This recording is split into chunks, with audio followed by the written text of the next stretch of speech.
Olá, aqui é César Cruz e nesse áudio eu vou trazer algumas informações sobre mudanças de comportamento e como o nosso cérebro tem um papel fundamental dentro desse processo de transformação.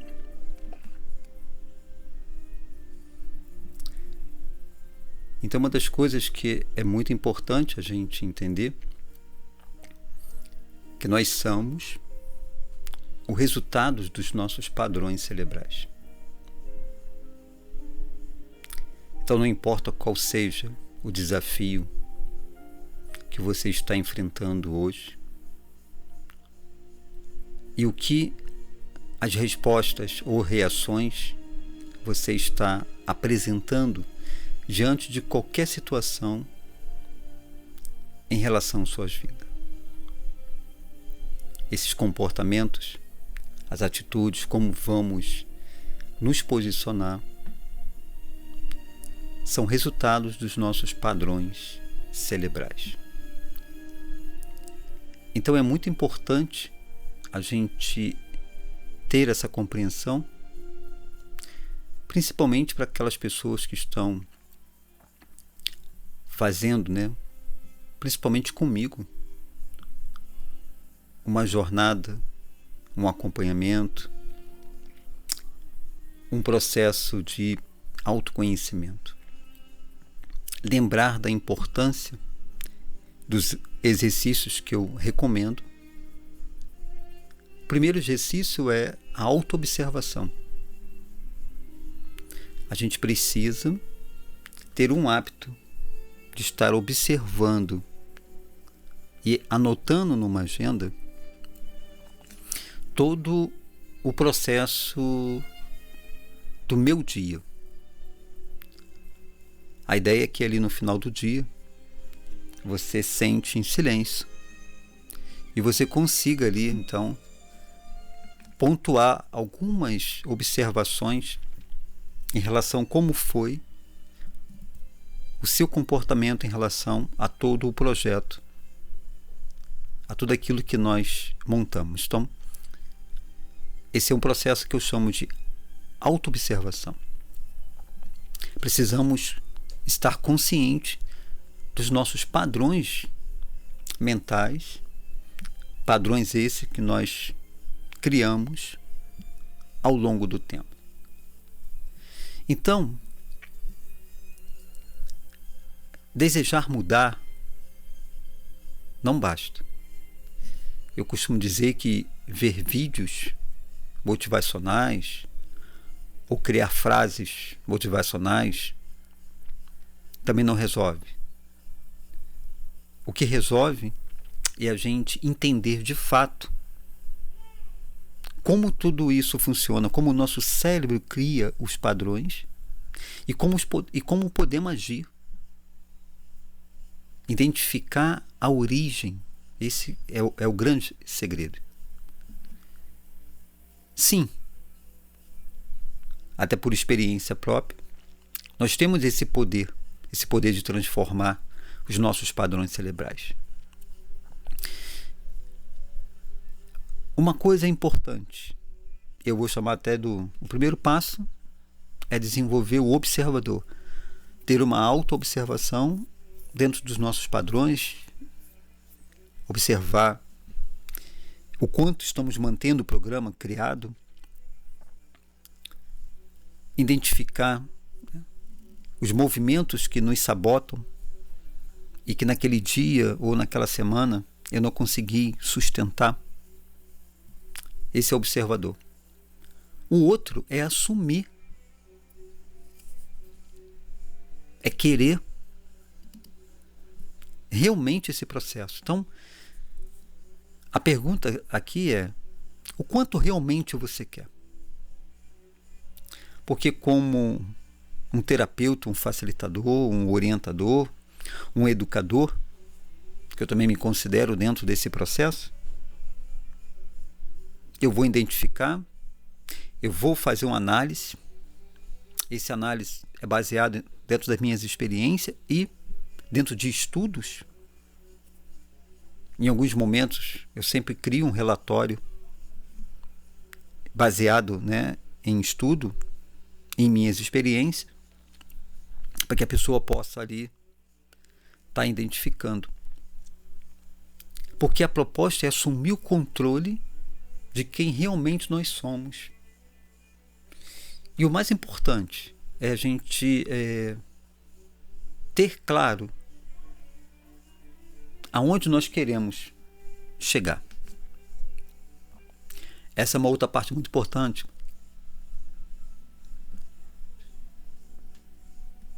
Então, o que nós precisamos é assumir esse compromisso. E esse compromisso nem é comigo, é com você mesmo.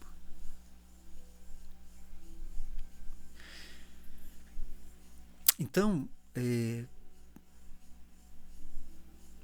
essa pergunta precisa estar muito claro o quanto realmente eu quero.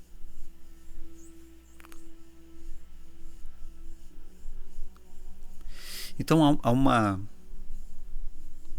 uma frase, né, dentro da neurociência que diz o seguinte, né? Quando você cria seus padrões cerebrais criam você. Nós somos um reflexo daquilo que está de forma inconsciente ditando o nosso dia a dia. Mas o bom disso tudo é que nós temos, eu vou colocar o poder. Poder no sentido de transformar esses padrões. E isso não é apenas um movimento, né, imaginário, metafísico, não. Cientificamente tudo isso é comprovado. E o primeiro passo é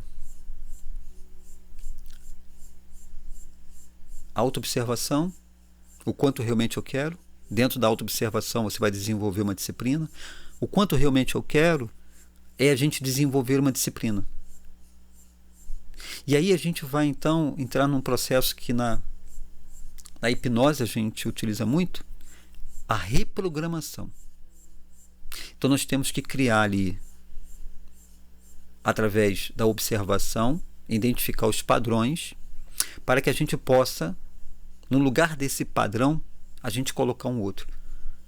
Parece que é como se você tivesse, né, que tirar ali um comportamento, como se fosse um programa, e colocar um outro. Então vamos fazer uma analogia como se fosse aí um computador. Então eu preciso trocar o meu HD, vamos colocar assim. E a partir daí, então, nós temos que ensinar o nosso cérebro um novo padrão. E aí vem uma coisa muito importante dentro desse processo terapêutico.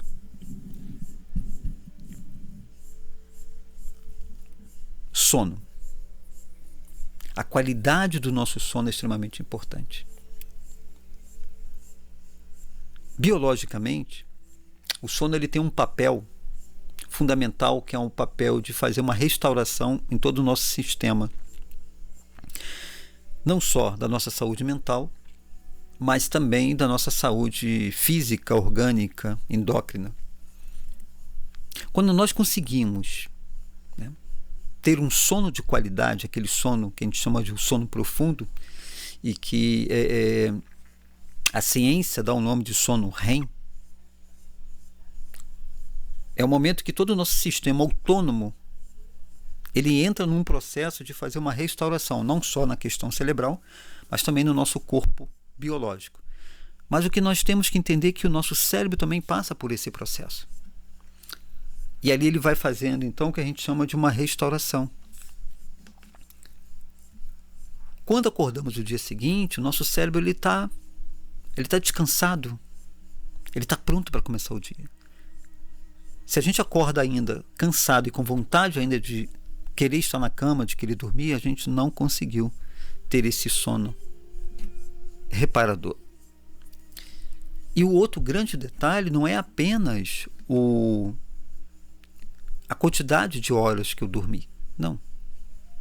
O que nós temos que entender é que nós precisamos dessa quantidade da noite. A nossa pineal, ela precisa captar a pouca luz que a noite traz. Então, a nossa pineal é como se fosse um sensor, né? Vamos fazer essa analogia de um sensor, vamos pensar, né, dessa forma, que ela capta a luz do dia, então ela dá um comando para o cérebro e ele muda todo o nosso sistema bioquímico. E quando a noite vai caindo, ela capta como um sensor e ela vai mudando todo o sistema, né? Então é gradativo isso, né? Tem o entardecer, o pôr do sol, daqui a pouco vem todo aquele processo realmente da noite mais escura.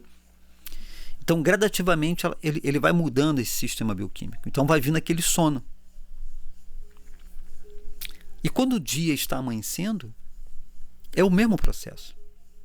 Então não é a quantidade de hora, mas sim o quanto a gente aproveita da luz solar e da pouca luz noturna.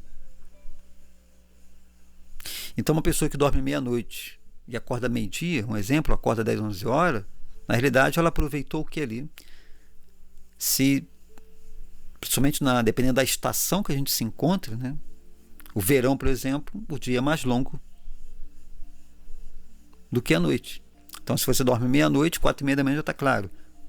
Será que isso deu tempo do seu cérebro entrar nesse processo?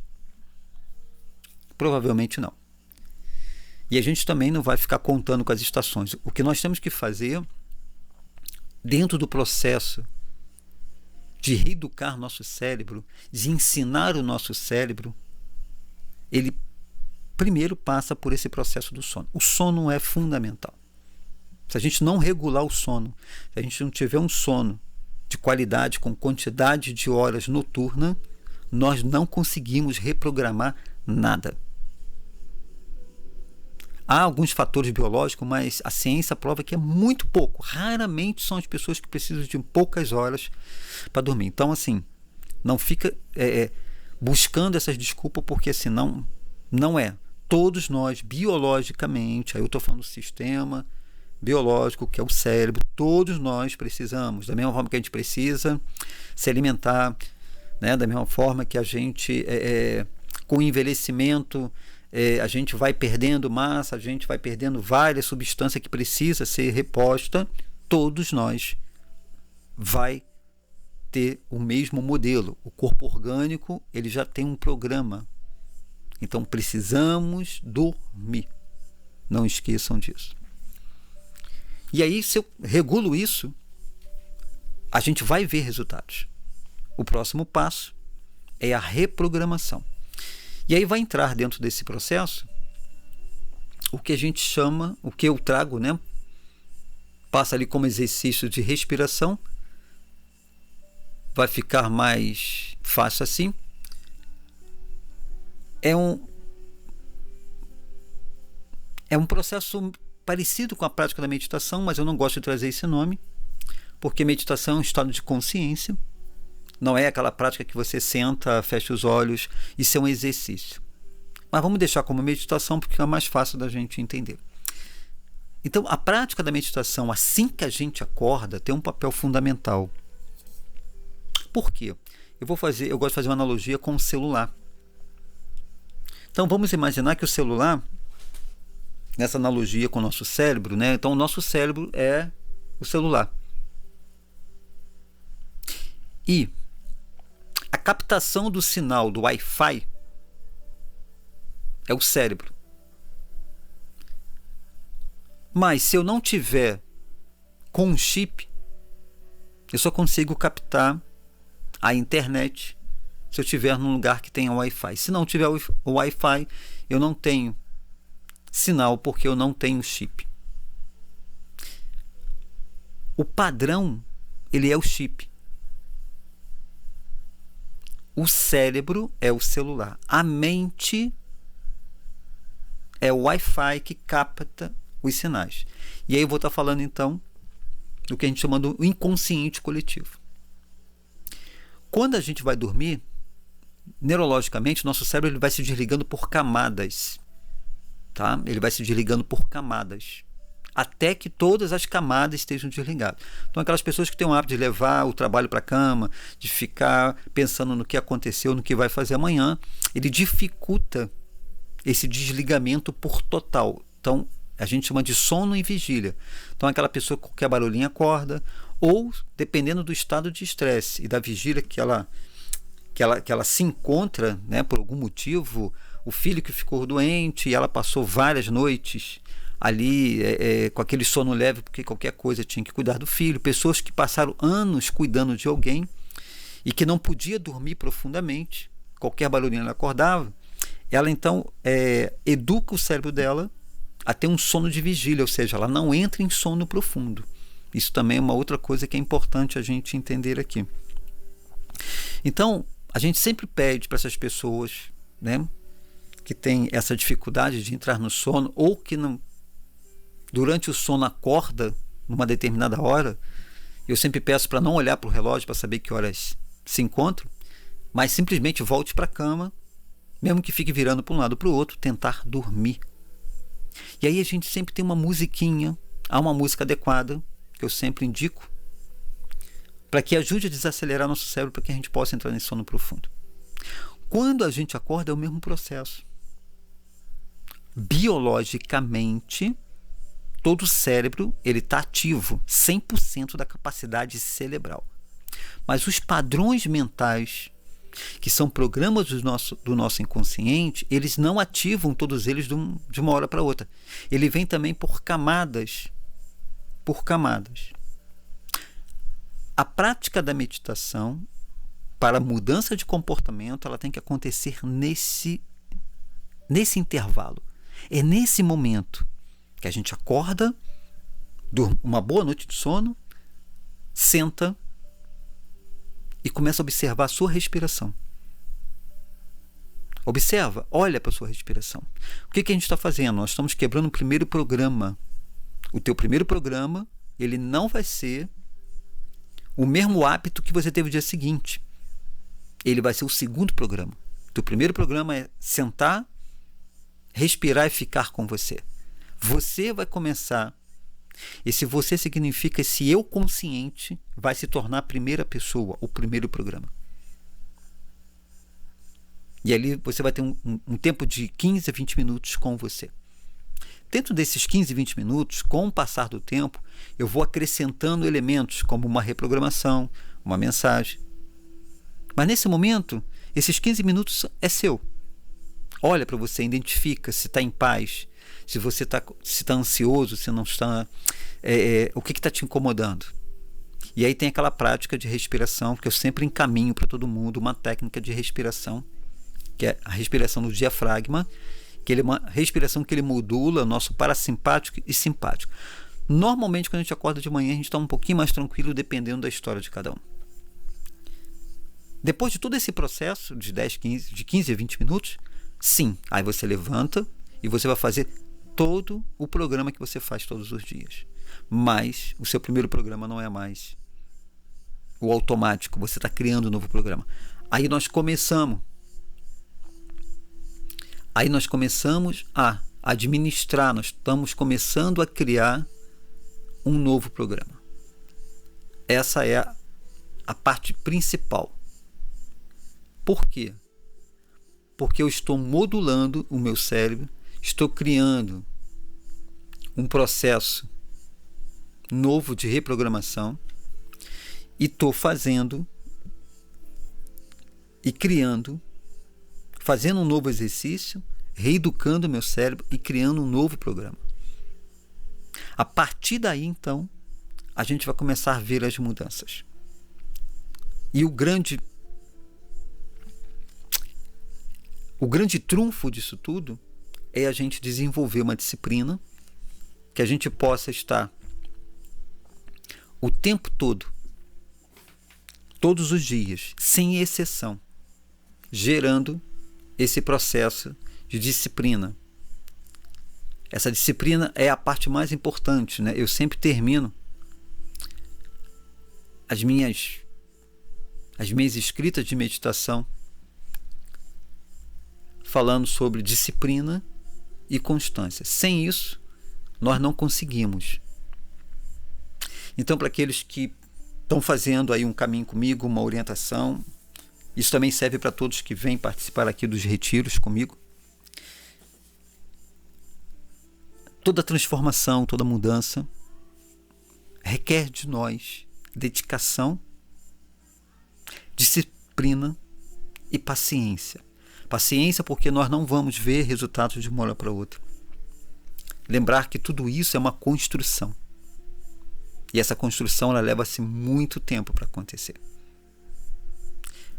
Então a paciência ela vai entrar dentro desse processo de entender que tudo é uma construção.